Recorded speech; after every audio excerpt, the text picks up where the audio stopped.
My name is Lillian, and I'm 34 years old. Most people see a successful graphic designer with her own company. But when I go home, I still feel like that little girl desperate for her father's approval. Today is Dad's 65th birthday party, and I've spent weeks making sure everything will be perfect. I keep hoping this will be the time he finally sees me, finally says he's proud. Something feels different this year, though. I think I'm finally ready to change things. Before I begin my story, let me know where you're watching from in the comments below. And if my words resonate with you, please hit that like and subscribe button. Trust me, what happened at this party changed everything. Growing up as the daughter of Frank Bennett meant living in the shadow of greatness, or at least that's what everyone told me. Dad built his law firm from nothing into one of the most respected practices in Boston. His commanding presence filled every room he entered. 6 feet tall with salt and pepper hair that never seemed to thin, and piercing blue eyes that could make even the most confident person stumble over their words. "A Bennett never shows weakness," he would say, straightening his tie before court. This family motto applied to everyone except me, it seemed. My mother Evelyn was the softness to his sharp edges. She had a gentle smile that made you feel like you were the only person in the world when she spoke to you. An art teacher at the local high school, she encouraged my creativity from the moment I could hold a crayon. "Your imagination is a gift, Lillian," she would whisper as we sketched together on Sunday afternoons while Dad and my brother Jake watched football. When Mom was diagnosed with stage 4 ovarian cancer, our family fractured along already existing fault lines. I was 15, Jake was 17, and Dad threw himself into work rather than face the reality of losing his wife. During the 8 months of Mom's illness, I became the caretaker, learning to manage medications, prepare meals, and still keep up with my schoolwork. Jake followed Dad's example, burying himself in college applications and maintaining his position as quarterback. They visited Mom's hospital room with flowers and awkward conversation, while I sat for hours holding her hand, watching her slip away a little more each day. "Promise me you'll follow your heart, Lily," Mom said one evening, using the nickname only she was allowed to use. "Your art is your voice. Don't let anyone silence it." I nodded, tears streaming down my face, making that promise without realizing how hard it would be to keep. After Mom died, Dad seemed to forget he had a daughter. Jake was the golden child following the predetermined path to law school. Tall and charismatic like Dad, with Mom's warm brown eyes, Jake sailed through college with a combination of natural intelligence and the confidence that comes from knowing your path is approved. I took art classes and graphic design, earning scholarships that Dad dismissed as hobby awards. Every attempt to share my accomplishments was met with the same response. "That's nice, Lillian, but when are you going to pursue something serious?" The summer after my sophomore year, I landed an internship at a prestigious design firm in New York. When I shared the news at dinner, Dad barely looked up from his steak. "The Bennett name should be associated with law, not doodling," he said. "Jake has already been accepted to Harvard Law. That's something to celebrate." Jake at least had the decency to look uncomfortable. "Dad, Lillian's internship is really competitive, like super hard to get." Dad waved his hand dismissively. "Drawing logos isn't the same as defending a client's rights or arguing before a judge." I pushed my food around my plate, appetite gone. "It's more than logos, Dad. It's brand identity, user experience, visual communication." "It's a hobby," he insisted. "One your mother encouraged too much." The mention of Mom silenced me. Dad rarely spoke of her, and when he did, it was usually to weaponize her memory against me. As the years passed, I became the default organizer of family gatherings. Dad expected me to coordinate holiday meals, birthday celebrations, and dinner parties for his colleagues. Jake would arrive late, girlfriend or later wife in tow, to applause and attention, while I refilled drinks and ensured everything ran smoothly. "You've always been so good at these things," Dad would say, as if party planning was my natural role rather than an obligation thrust upon me. The worst moment came at my college graduation. I'd finished with honors, landing a job at a top design agency immediately. As we took photos, one of my professors approached. "Mr. Bennett, your daughter has exceptional talent. Her senior portfolio was the best I've seen in 20 years of teaching." Dad smiled tightly. "Well, she's always been creative. Gets that from her mother." She's going to make waves in the design world, my professor continued. Shame she couldn't make them in a real profession. Dad muttered, thinking I couldn't hear. All that potential wasted on something so frivolous. I pretended not to hear, but those words burrowed deep, reinforcing the belief that nothing I did would ever be enough. Jake at least recognized the unfairness in private moments when Dad wasn't around. He's harder on you, Jake admitted during a rare heart-to-heart. I don't know why. Maybe because you remind him of Mom. Or maybe because I didn't follow the Bennett blueprint, I replied. Jake shrugged, uncomfortable with emotional conversations in typical Bennett fashion. You know how he is. Old school. Men do serious work, women support them. It's the 21st century Jake. In the world, sure. In Dad's head, still 1965. Despite everything, I built my career with determination. Starting at entry-level positions, working nights and weekends on freelance projects, saving every penny until 5 years ago, when I launched Bennett Creative, my own design agency.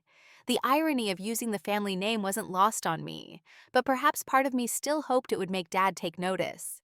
The company grew steadily, starting with small local businesses and eventually landing contracts with national brands. I now employed 12 people and had recently expanded to a larger office space downtown. My work had won industry awards and been featured in design publications. Dad's response to all this success: it's nice you found something that keeps you busy. Not impressive, not substantial, just something to fill my time, as if I were taking up knitting rather than running a successful business. Every achievement was minimized, every milestone overlooked. And still every year, I organized his birthday party, cooked his favorite meals, and hoped for the approval that never came. This year marked Dad's 65th birthday, a significant milestone that deserved special attention. I started planning 3 months in advance, determined to create an event that even Dad couldn't dismiss. The guest list included 60 people, a carefully curated collection of Dad's colleagues' friends from his country club, former classmates, and a few family members. I reserved a private room at Morton's Steakhouse, his favorite restaurant where he regularly took important clients. We need the Montgomery room for September 15th. I told the manager, who recognized me from the numerous business dinners I'd attended with Dad over the years. Of course, Ms. Bennett. Your father is one of our most valued customers. I chose deep blue and silver for the color scheme. Dad's preferred colors, evident in everything from his ties to his office decor. The invitations I designed myself featured a subtle background pattern, incorporating elements from his life, from scales of justice to his beloved golf clubs, with elegant silver foil accents. Each detail required approval. The Morton's chef wants to know if you'd prefer the filet or the ribeye for the main course option, I texted Dad. Whatever is standard, came his reply. This was our typical dynamic. I put in tremendous effort seeking his input to ensure his happiness, only to be met with indifference. For weeks, I coordinated with the restaurant staff, selected wines that complemented the menu, and arranged for a pianist to play Dad's favorite jazz standards during cocktail hour. I ordered a custom cake from an artisan bakery decorated with subtle nods to his interests and achievements. The centerpiece of my planning was the gift, a vintage Rolex Submariner that Dad had admired in a magazine years ago, but deemed too extravagant to purchase for himself. I'd been saving for months, setting aside a portion of my company's profits specifically for this gift. The watch represented not just a luxury item, but a symbol that my frivolous career could produce something of value in his eyes. 3 days before the party, Jake called. Hey sis, Sophia and I can't make it until 7. Kids have a soccer tournament. Jake, the party starts at 6. Dad will notice if you're not there. He sighed. What can I do? We're parents. Dad understands that. You wouldn't get it. The implications stung. At 34, I remained single, focused on building my business rather than a family. In Dad and Jake's eyes, this was another failure, another way I wasn't meeting expectations. Fine. I'll tell him you'll be late. Thanks, Lil. You always handle these things so well. As if it were a compliment to be reliable rather than respected. The day before the party, I visited Dad's house to help him select an outfit. Though perfectly capable of dressing himself, he'd grown accustomed to my assistance with these matters since Mom died. The navy suit with the silver tie, I suggested, pulling them from his meticulously organized closet. It'll complement the party decor. Dad nodded absently, more focused on the brief he was reviewing at his desk. Whatever you think is best. As I laid out his clothes, I noticed a framed photo on his dresser. It showed Jake at his law school graduation, Dad's arm around his shoulders, both beaming with pride. Beside it sat a small picture of Mom, nothing of me. I'd recently completed a major project rebranding an international tech company that had struggled with an outdated image. The campaign had garnered attention in business publications and brought in several new high-profile clients. This success felt like something even Dad might acknowledge. I wanted to tell you some exciting news, I ventured. My company just landed the Dream Tech account. It's our biggest client yet. Dad glanced up briefly. That's the computer company. Software Solutions, I corrected. They're expanding globally and needed a complete rebrand. They chose us over agencies triple our size. Dad replied, turning back to his papers. Sounds like you're keeping busy. I swallowed my disappointment. It's a multi-million-dollar contract, Dad. That's nice, Lillian. Oh, before I forget, make sure there's that whiskey I like at the party, the Macallan. And just like that, my professional milestone was dismissed, and we were back to party details. That evening, alone in my apartment, I rehearsed a speech for Dad's party, trying to find words that would express my love while maintaining my dignity. I wanted this year to be different. I'd recently started seeing a therapist who encouraged me to set boundaries and speak my truth. You can love your father without accepting his dismissal of your achievements, Dr. Marshall had said during our last session. I wrote and rewrote my speech, torn between honesty and the desire to keep peace. A notification from my phone interrupted my thoughts, an email from the DreamTech CEO praising the initial concepts my team had presented. Your vision for our brand is exactly what we needed, the message read. Fresh, innovative, yet respectful of our history. We're excited to move forward. I stared at those words of validation from a stranger, words I'd never heard from my own father. Something shifted inside me. A small voice, one that sounded remarkably like Mom's, whispered, "It's time to stand up, Lily." For once, I decided to listen. The Mortons' private dining room looked exactly as I had envisioned. Silver and blue balloons floated above elegantly set tables. The lighting cast a warm glow over the space, and the pianist played a subtle rendition of "The Way You Look Tonight," one of Dad's favorites. I arrived 2 hours early to oversee the final preparations, wearing a navy blue dress that I'd carefully selected to look professional yet festive. My assistant Taylor came along to help, though I hadn't mentioned this to Dad, knowing he would consider it an unnecessary expense. "Everything looks amazing, Lillian," Taylor said, adjusting a centerpiece. "Your dad is going to be blown away." I smiled tightly. "Let's hope so." Guests began arriving at 6, filling the room with the buzz of conversation and laughter. Dad's longtime secretary, Beverly, arrived first, embracing me warmly. "Lillian, you've outdone yourself," she said, glancing around. "Frank doesn't deserve you." Beverly had witnessed my father's dismissive attitude for years and had often slipped me encouraging notes or small gifts after particularly difficult interactions with him. "He's my dad," I said simply, as if that explained everything. In many ways it did. Martin Cooper, Dad's law partner for 30 years, arrived next with his wife Diane. They'd known me since childhood and had always treated me with a warmth Dad often lacked. "There's our favorite designer," Martin boomed, giving me a bear hug. "I was just telling the Johnson account about your work. They need a website overhaul." "Martin, stop trying to get free consulting at a party," Diane scolded good-naturedly before turning to me. "But seriously, call them. They're willing to pay top dollar." I thanked them both, genuinely touched by their support. More guests filtered in, colleagues from the law firm, judge friends, golf buddies, all greeting me with varying degrees of familiarity.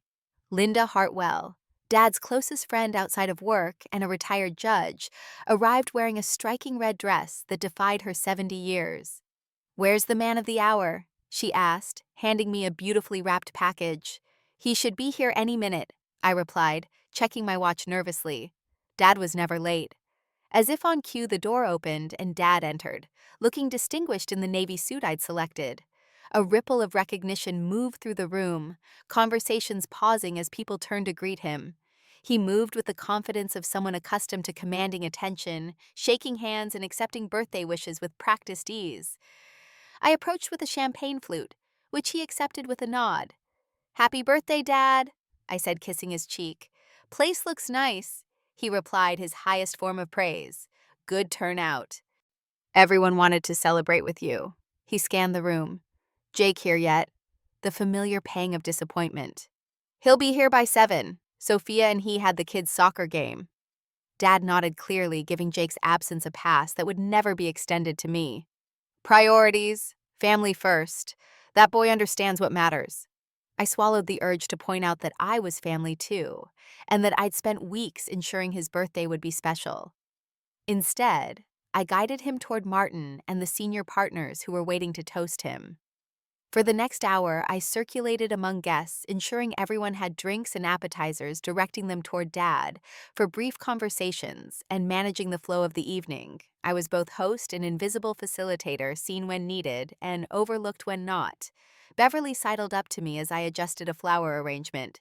You should sit down, have a drink yourself. You've been on your feet since I arrived. I will soon. I promised, though we both knew I wouldn't. Jake and Sophia finally arrived at 7:30, their entrance creating another stir of attention. Jake handsome, in a charcoal suit looking so much like a younger version of Dad that it sometimes startled me.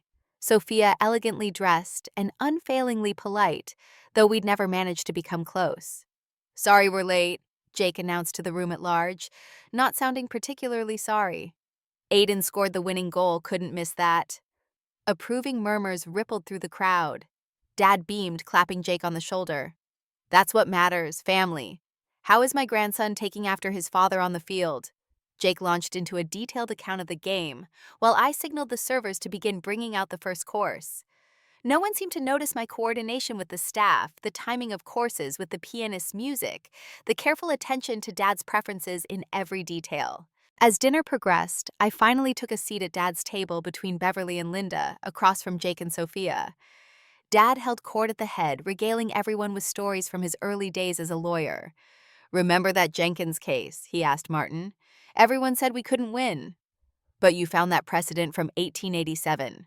Martin replied, having played this role many times before. Changed everything. That's why he's the best, Jake chimed in, raising his glass. To the man who taught me everything I know about law. Everyone raised their glasses, murmuring agreement. I joined in pushing aside the fact that Dad had never shown similar interest in teaching me anything about my chosen profession. During a lull in conversation, Linda turned to me. Lillian, I heard from my niece that your company is doing remarkably well. She mentioned seeing an article in Business Insider. Surprised and pleased, I nodded.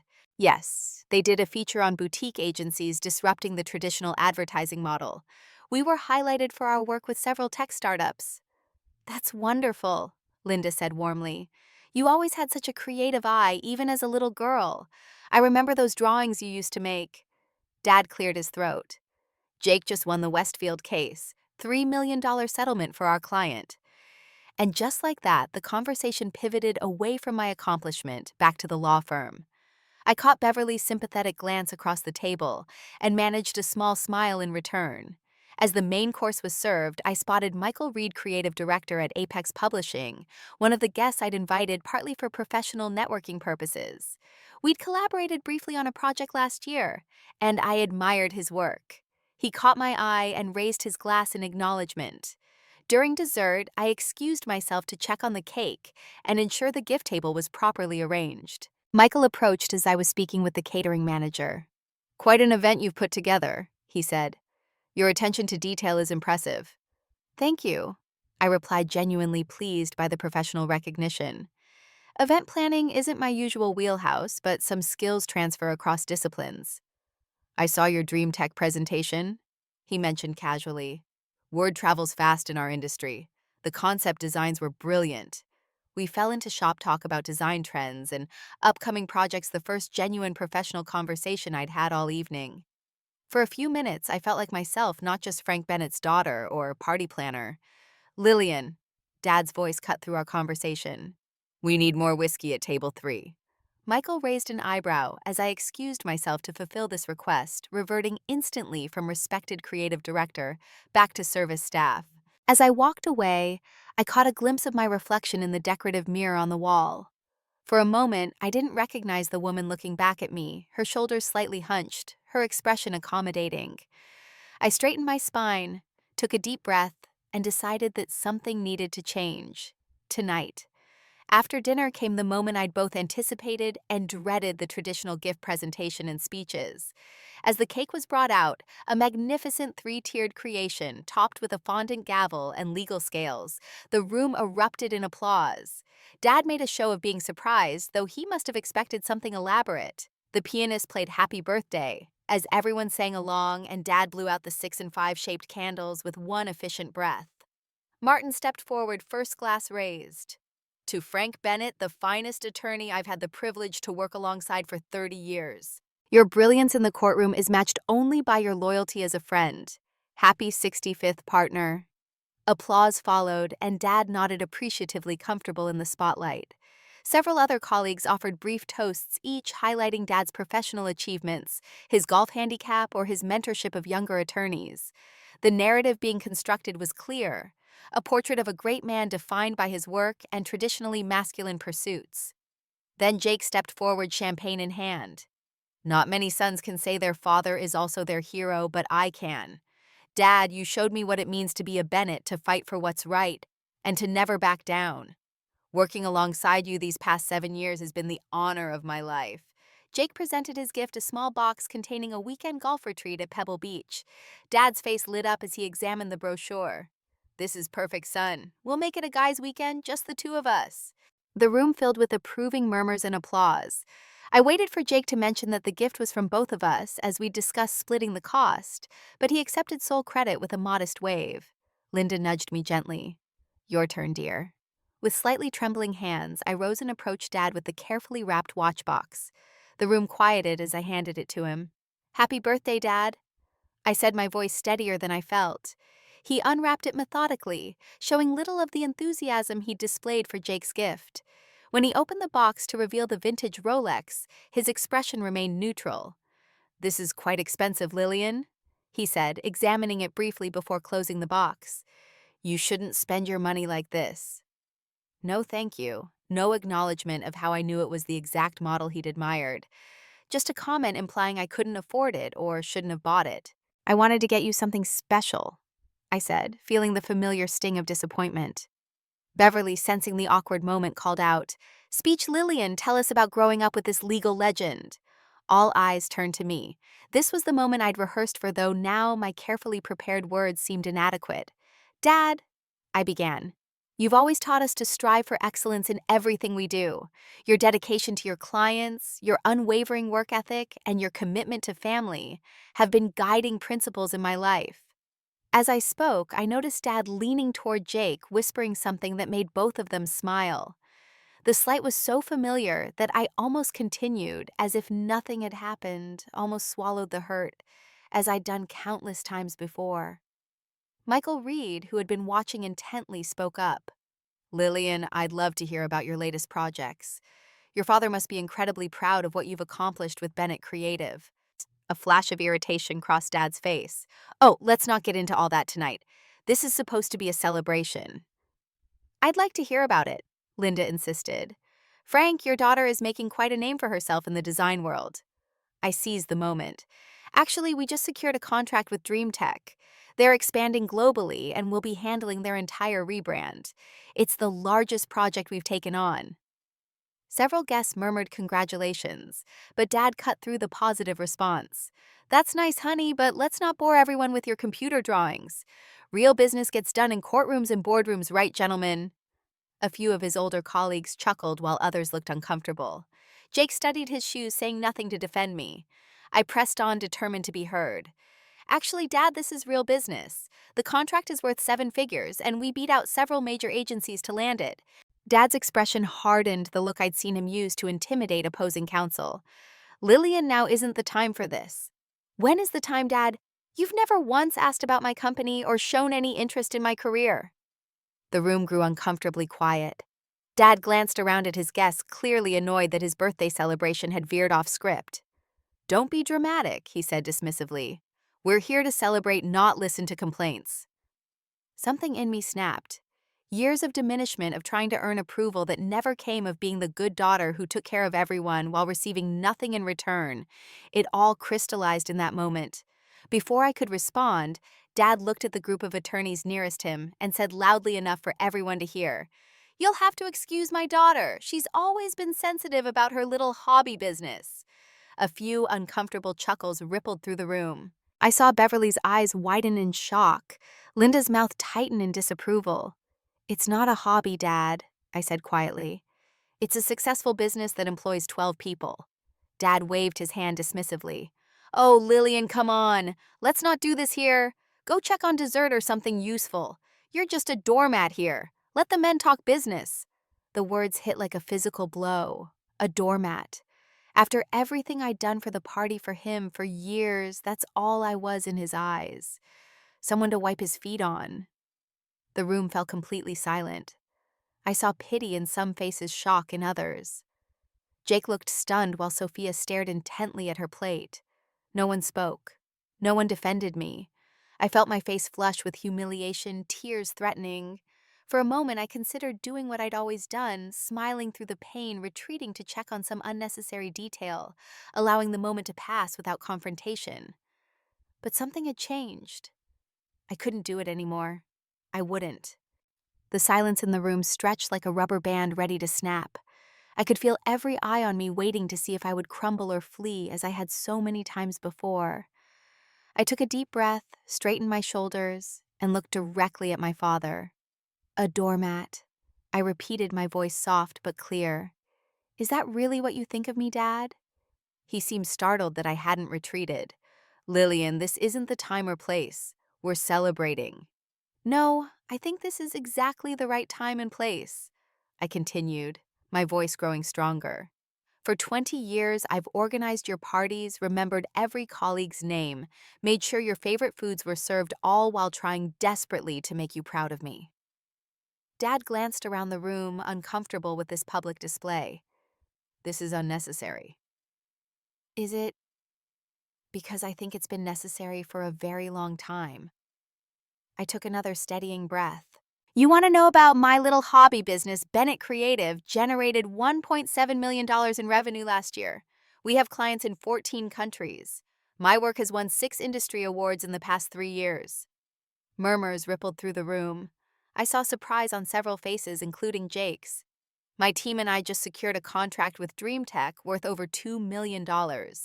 We beat out agencies 10 times our size because our creative approach connected with their vision in ways the bigger firms couldn't match." Dad's expression wavered between dismissal and confusion, as if he couldn't reconcile this information with his perception of me. "I own my office building downtown. I manage a team of talented professionals who respect my expertise and leadership. The business publication that profiled us called Bennett Creative, a rising star redefining brand strategy for the digital age." I paused, looking around the room. "But none of you would know that because in this room, I'm just Frank's daughter who plans parties and fetches drinks." Linda nodded encouragingly. Beverly wiped a tear from her eye. Jake looked stunned. "For 20 years, I continued, I've tried to be what you wanted, Dad. I organized Mom's funeral when I was 15 because you couldn't face it. I put myself through college with scholarships and part-time jobs because you wouldn't support my choice of major. I built a career from nothing without your help or encouragement." Dad's face had paled slightly. "Lillian, you're embarrassing yourself." "No, Dad. For the first time, I'm not embarrassing myself. I'm standing up for myself." I turned to include the whole room in my gaze. "I've spent my entire life being invisible in my own family. Do you know what that does to a person? To constantly be told that your passions, your talents, your achievements don't matter." My voice cracked slightly, but I pushed on. "Mom believed in me. She saw what I could become. Her last words to me were to follow my heart and never let anyone silence my voice. I've kept the first promise, but failed at the second. Until now." I looked directly at Dad again. "I'm not a doormat, Dad. I'm a successful business owner. I'm a respected designer. I'm a good friend, a loyal daughter, and a woman who deserves better than what you've given me." The room remained utterly silent. I could see people shifting uncomfortably, but also noticed nods of agreement, particularly from the women present. "I have always loved you, Dad. I've spent my life trying to make you proud. But today I realize that I need to be proud of myself first." I reached for my purse on the nearby chair. I organized this party because I love you, not because I'm a doormat. I bought that watch because I remembered how much you admired it 5 years ago, not because I don't understand the value of money. Dad stared at me, seemingly at a loss for words, perhaps for the first time in his life. I don't expect you to suddenly understand or appreciate my career, but I do expect to be treated with basic respect, the same respect you'd give to any other successful professional in this room. I looked around at the gathered guests. Thank you all for coming to celebrate my father. He is a great lawyer and has helped many people throughout his career. That legacy deserves recognition. But so does mine. I turned back to Dad. I love you. Happy birthday. When you're ready to get to know the real me, the one who exists outside of your expectations and assumptions, I'll be ready to talk.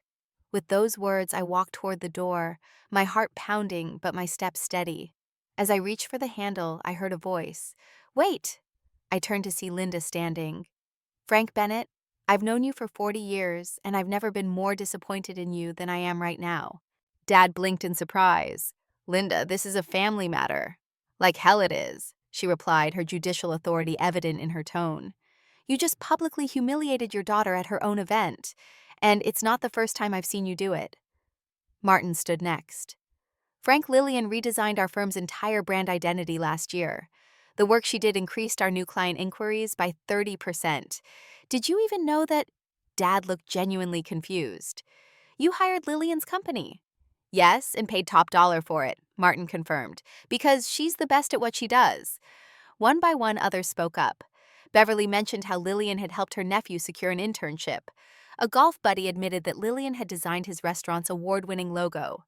Michael Reed publicly offered a collaboration opportunity on a major upcoming project. Dad sat immobile watching as the room recalibrated around him, his perception of his daughter clearly at odds with everyone else's. Finally, Jake stood up. Lil, I'm sorry, he said, his voice uncharacteristically small. I've known how good you are at what you do, but I never stood up for you. I took the easy path just like I always have. Sophia touched Jake's arm supportively. Your sister's office is amazing, Frank. We visited last month when she helped design our new business cards. She gave us a tour, showed us her awards. We should have mentioned it to you. Dad looked from Jake to me, something shifting in his expression. Lillian, he said finally. Perhaps we should speak privately. I hesitated, then nodded. I think that's a good idea. As we stepped into the hallway outside the private dining room, I braced myself for anger, for dismissal, for the familiar pattern of our relationship to reassert itself. Instead, Dad looked suddenly older, the confident courtroom demeanor replaced by something I rarely saw: uncertainty. I don't understand this work you do, he admitted after a long moment. I never have. It wasn't an apology, but it was possibly the most honest thing he'd ever said to me. You never tried to understand, I replied simply. You decided it wasn't important before you ever saw what I could do with it. Dad ran a hand through his hair, a gesture so reminiscent of Jake that it startled me. Your mother understood those things. Art, creativity. After she died, I didn't know how to talk to you about any of it. You could have asked. You could have visited my office, looked at my portfolio, met my team. Yes, he acknowledged. I could have. We stood in silence for a moment. Dad looked down at the watch box still in his hand, opening it to examine the Rolex. This is the exact model I admired in that magazine. How did you remember that? I remember everything you say, Dad. I always have. That's what makes it so hard when you don't extend the same courtesy to me. He nodded slowly. I was raised a certain way, Lillian. Men had careers, women had hobbies that they set aside when they had families. Your mother challenged that thinking, but after she was gone, I fell back on what I knew. It's not 1965 anymore, Dad. A ghost of a smile crossed his face. No, it's not. He paused. Would you show me your company, your work? I want to understand. It wasn't everything I wanted to hear, but it was a beginning. I'd like that, I said. We should get back in there, Dad said, gesturing toward the dining room. It's still my birthday party after all. As we re-entered the room, conversations that had been buzzing immediately quieted. Dad cleared his throat, addressing the gathered guests. It seems I owe my daughter an apology, he said, his courtroom voice back, but tempered with something new: humility. It has been brought to my attention that I've been operating with incomplete information regarding her professional accomplishments. It wasn't the most personal or emotional apology, but coming from Frank Bennett, it was significant. Lillian has created something impressive with Bennett Creative, he continued. And while I may not understand all aspects of her industry, I recognize success when I see it. I'm. He hesitated, seemingly searching for the right words. I'm going to make more of an effort to appreciate that success. He turned to me. And I'm sorry for what I said earlier. You are not, nor have you ever been a doormat. You're a Bennett, and Bennetts are leaders, not followers. The room applauded, and I felt tears threatening again, but this time not from hurt. Something had shifted permanently. It wasn't perfect, and years of damage couldn't be repaired in a single evening, but it was a start. As the party continued, I noticed people approaching me differently, asking about my business, showing genuine interest. Dad remained somewhat subdued, processing the evening's revelations, but he made a point of introducing me to several guests as my daughter, the founder of Bennett Creative. Small steps, but in the right direction. 3 months passed since that night at Morton's, 3 months of careful reconstruction of a relationship built on decades of misunderstanding.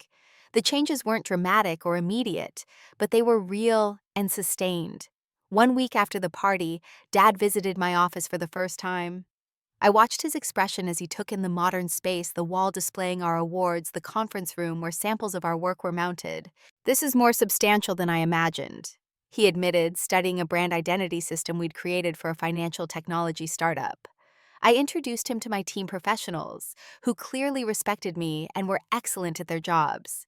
He shook hands, asked appropriate questions, and seemed genuinely interested in understanding the creative process. Your mother would be very proud, he said as we left the office. She always said you had a special way of seeing the world. Those words meant more to me than he could know. The following week, Dad invited me to lunch, something that had rarely happened before. We met at a small Italian restaurant near his office, and for the first time in memory, he asked me questions about my life and actually listened to the answers. Tell me about this dream tech project, he said after we'd ordered. What exactly does a rebrand involve? I explained the process from research to concept development to implementation, watching his face for signs of disinterest or dismissal. Instead, he nodded thoughtfully, asked follow-up questions, and made connections to his own work. It's not so different from building a legal case, he observed. You gather evidence, craft a compelling narrative, and present it convincingly. Exactly, I agreed, surprised and pleased by the comparison. Different tools, similar thinking. These lunches became a regular occurrence every other Wednesday. Sometimes we discussed business, sometimes family history, sometimes current events. For the first time, we were building a relationship based on mutual respect, rather than expectation and disappointment. Jake, too, seemed changed by that night. He called me more frequently, invited me to family dinners with Sophia and the kids, and made efforts to include me in decisions that previously would have been made without my input. I never realized how much Dad's attitude toward you affected my own, he admitted during one particularly honest conversation. It was easier to go along with it than to challenge him. You were playing the role assigned to you, I said. We both were. Yeah, but my role came with a lot more privileges and a lot less criticism. This new awareness didn't erase the past, but it created space for a different kind of sibling relationship going forward. The most profound changes, however, happened within me. Standing up to Dad that night broke something open inside me, releasing years of pent-up resentment and hurt, but also freeing me from the constant need for his approval. I began setting boundaries in all areas of my life. I declined projects that didn't align with my company's values, even when the money was tempting. I started dating again after years of focusing exclusively on work, meeting Adam, a children's book illustrator, who valued creativity and understood the demands of running your own business. I found a deeper voice in my professional life as well. At industry events, I spoke with more authority and confidence. In client meetings, I advocated strongly for design solutions I believed in, rather than capitulating to every request. Bennett Creative's reputation grew, and with it, my sense of professional identity, independent of my family name. The healing wasn't linear. There were still moments when Dad would make a dismissive comment about artistic types, or express surprise at the business aspects of my work. But now, instead of swallowing my response, I would calmly correct him or point out the assumption underlying his words. Sometimes he would get defensive, falling back into old patterns. But increasingly, he would catch himself, consider my perspective, and adjust. Small victories, but meaningful ones. Perhaps the most significant change came 6 weeks after the birthday party, when Dad called to ask my advice. His law firm was considering a major expansion, opening offices in 3 new cities, and he wanted my input on how to maintain brand consistency across locations. "You're the expert in this area," he said without a trace of irony or condescension. "I'd value your professional opinion." Those words, professional opinion, represented everything I'd been seeking from him. Not just fatherly love, but recognition of my expertise, my value in the world beyond our family. I prepared a proper consultation complete with research and recommendations, and presented it to him and his partners. They implemented nearly all of my suggestions, and later hired Bennett Creative to oversee the entire expansion branding, paying our full rate without question. The experience of working with Dad as a client rather than as his daughter shifted something fundamental in our dynamic. He saw firsthand the respect my team had for me, the thoroughness of my approach, and the results of my expertise. "You're very good at what you do," he said after the final presentation. Coming from Frank Bennett, this was high praise indeed. Not everything changed, of course. Dad still sometimes forgot to ask about my projects. He still occasionally made comments that revealed his traditional views about gender roles. He still spent more time with Jake discussing law firm matters that excluded me. But he was trying, and so was I. We were building something new from the broken pieces of what came before. Looking back now, I realize that moment at the party when I finally spoke up instead of shrinking away wasn't just about standing up to my father. It was about standing up for myself, claiming my right to be seen and valued for who I actually am, rather than who others expect me to be. The journey of healing a lifetime of feeling invisible doesn't happen in a single conversation, or even in 3 months of changed behavior. It's ongoing, requiring constant vigilance against falling back into comfortable but damaging patterns. But the first step was finding my voice. And once found, I'm never letting it go silent again. I've learned that respect isn't something you can earn through endless sacrifice and accommodation. It's something you must demand through clear boundaries and uncompromising truth. I still love my father deeply, with all his flaws and limitations. I still organize his birthday parties, though now with clearer expectations and proper appreciation. I still want his approval, though I no longer need it to validate my choices. The difference is that now when I look in the mirror, I see someone worthy of respect, someone who refuses to be a doormat, someone who speaks her truth even when her voice shakes. And that has made all the difference. Do you find yourself playing the role of a doormat in your own life? Whether with family, friends, or colleagues, it's never too late to find your voice and speak your truth. Share your experiences in the comments below, and let me know what resonated with you in this story. If you found value in my journey, please like this video, subscribe to the channel, and share it with someone who might need to hear this message today. Remember, your voice matters, and the moment you decide to use it can change everything.